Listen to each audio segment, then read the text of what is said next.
2020 has definitely been a year to remember, and we reflect on some of the sporting events held throughout the year, including those pre and post the pandemic, and how we've had to adapt all aspects of our lives. The Southern African Ortumba Bodybuilding Contest was held at the Wild Coast Sun in celebration of Ortumba Month. KM Sports, together with various stakeholders, had prize money of 150,000 Rand for this year's event. It brought the best athletes and bodybuilders in South Africa and the SADC together. When I was part of the bodybuilding in KZN, I have seen that it is one of the sports that they makes our youth not to go and look for drugs. It's a disciplined sport, so that is why I will encourage even tomorrow most of the youth to go in Wild Coast so that they can see the bodybuilders when they are performing. It's always tough. The sport is tough. It requires a lot of money, a lot of mental strength and physical strength. So it was tough, but we love the sport. We keep pushing.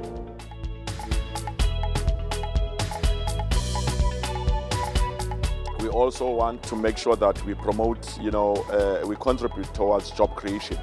Even the event itself, we've made it sure that the area will remember that we are in the rural, and we were happy to position the event at the rural area. We're able to hire, for instance, to create, temporary jobs around the area. And again, we're able to make sure that, actually what makes me happy, the winner is from this rural area. Which was, an exciting achievement of the show.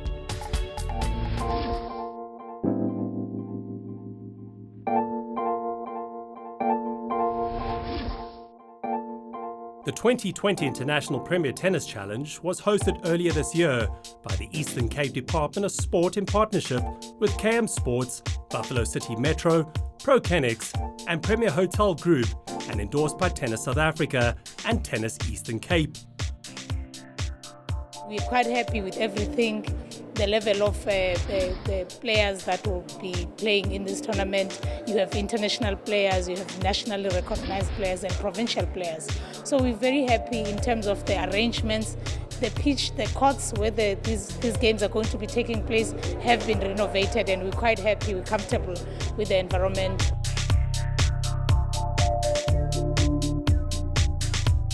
I just try and enjoy it. Like I said, playing in South Africa, it's always nice for me, and I just take it one match at a time. I don't look at the final because I need to win some matches before that, but I'm just trying to enjoy the moment and take it one match at a time. The competition here was actually tough because I wasn't really used to playing them, and it was my first time, so I was actually shocked and scared playing them.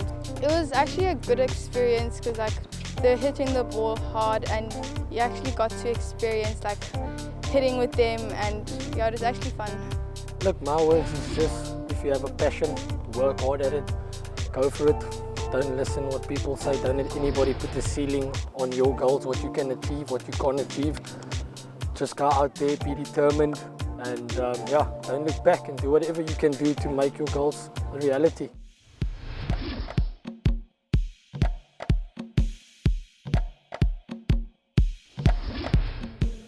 The 42nd edition of the Cape Town Cycle Tour took place on Sunday the 8th of March, with 108 learners from the Nedbank Sports Trust Development Cycling Programme competing in one of the greatest cycling events on the world cycling calendar. Cape Town Cycle Tour means a lot because it's a very big event in Cape Town, and I experience a lot because 110 kilometers is very huge kilometers. I'm pretty excited because it's my first time, and as a first time rider, it's a privilege riding amongst all these cyclists. And yes, I've been training really hard, and I'm super excited, and I'm really hyped about this. It's going to be tough, but at the end of the day, it's your determination that counts, and it's how you see it. And at the end of the day, you'll get there. If you put your mind to it and you have the right mindset, you'll get there. And it's really just an honor and a privilege to be part of the cycle tour, the Cape Town Cycle Tour here today. I just want to say really well done to all the 110 cyclists that was part of the SA Sports Trust, as well as Nedbank cycling teams. They've put a lot of yards in over the last 12 months through various work that Mike Tippett and the team has produced different working programs, skills programs, as well as the day-to-day cycling training sessions that was participated, and really a lot of commitment, dedicated and focus went into all of that. So just really well done on achieving the magnificent result they did here today. It's just really awesome for us as Nedbank to be a part of this, and we really embark on continuing with this journey with the SA Sports Trust. So just really well done to everybody. Yeah!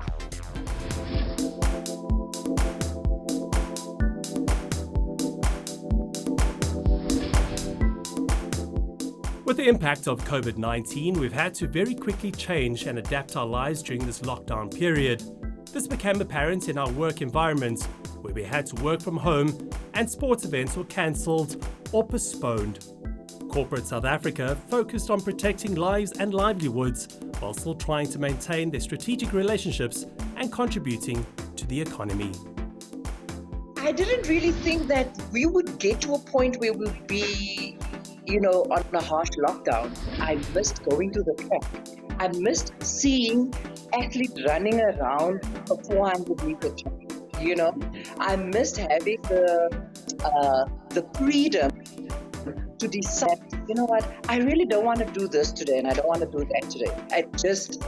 I just got so scared. We knew about the coronavirus, but it wasn't, such a big thing then, because it hadn't affected us yet, as yet. But I think once it started affecting us, and then we were, put into lockdown, and now it affected our training, and at that point there wasn't anything said yet on the Olympics and what was going to happen. So at first I was very anxious and quite overwhelmed by everything, because at first you think, okay, it's just maybe going to be, it was just supposed to be 3 weeks off. Well, I think it's going to it's going to impact our lives, everything, forever. There'll be certain behavioural change. To give you a good example, I remember after 9/11, suddenly after 9/11, when you went to the airport, there was more intense security.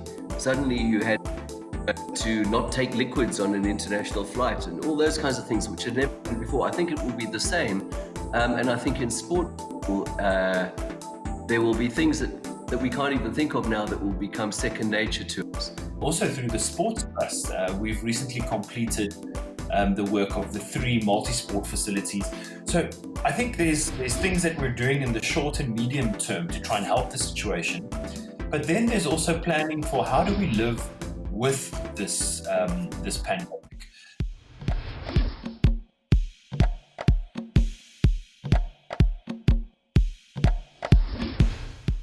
During lockdown, the communities in which we work suffered significantly in terms of job losses and lack of food.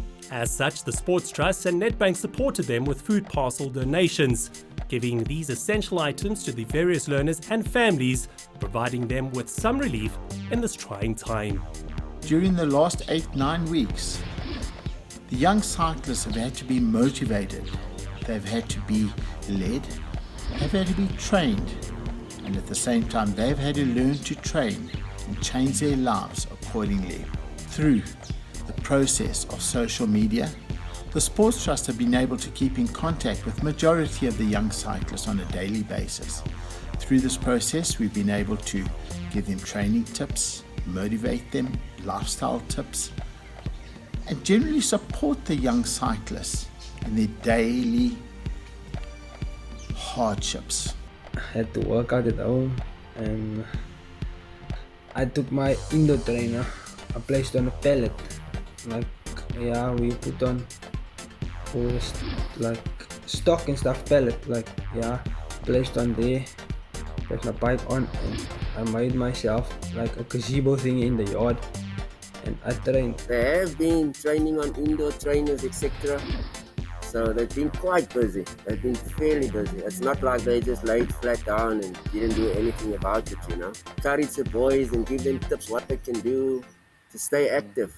My most innovative was respraying my bike, doing it all on my own. The actually result made me super proud of myself because I could see what I could do in my free time.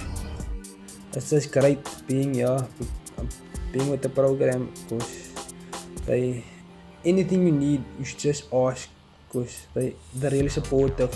They see needs and help you with your needs if you need something. And it's not only with cycling and stuff, there's a lot of other things that they also trying to help you with. Some people might not see it, but there is a lot of benefits within this program.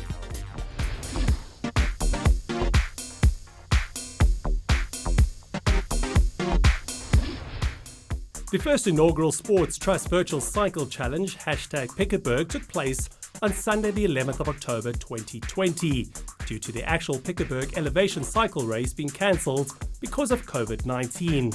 This is the 5th year of the annual community cycling event, which is part of the Nedbank Sports Trust Development Cycling Program, which supports schools and clubs within the Western Cape region.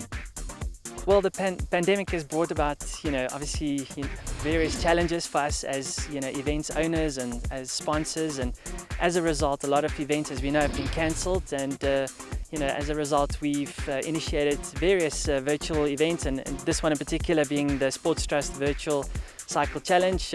It would have been the 5th annual Piketberg Elevation Challenge, but unfortunately the event itself had to be scrapped, and we converted it into a virtual event. Since the past few years, since we had the community cycle race, more and more kids want to be part of the club, and so the club is sort of a vehicle for our youngsters here.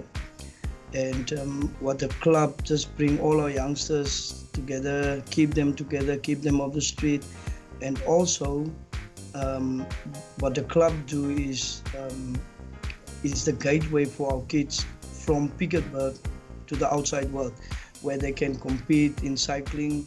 I really enjoyed it because this was our first actual race, but it was more of a challenge, and I got to do it with my team, and we completed it. We rode from Ocean View High School, around to Mystic Cliffs, Radial, around to Cape Point, through Simonstown, and over Black Hill, back to Ocean View. Well, my finish line was on the Versal Pass.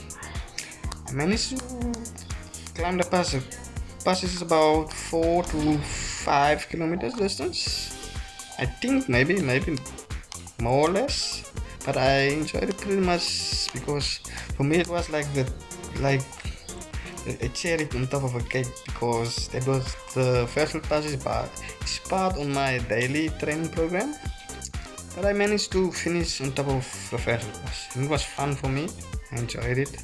When I looked at the weather, I was a bit scared in doing the 5k, because I said I was going to do the 50k, but thankfully we managed to get through the 50k with my mates in Johannesburg. And again, the Sports Trust, what we do for the communities, all over the country, and specifically for this cause, for people in Piketberg, it's amazing, and especially in a time where people are in need of so many things, not just, finance, but I mean, these days people need food, people need compassion, and people need a lot of love and support in this time. It was wonderful to see such a turnout. A lot of my mates also took part, across the country to support the cause. The Sports Trust is proud to have been a part of these amazing events, which continue to make a significant impact in the lives of these future sportsmen and women. We'd like to thank our donors for their continued support, which helps us to provide access and opportunities for communities to participate in sport, helping tomorrow's heroes today.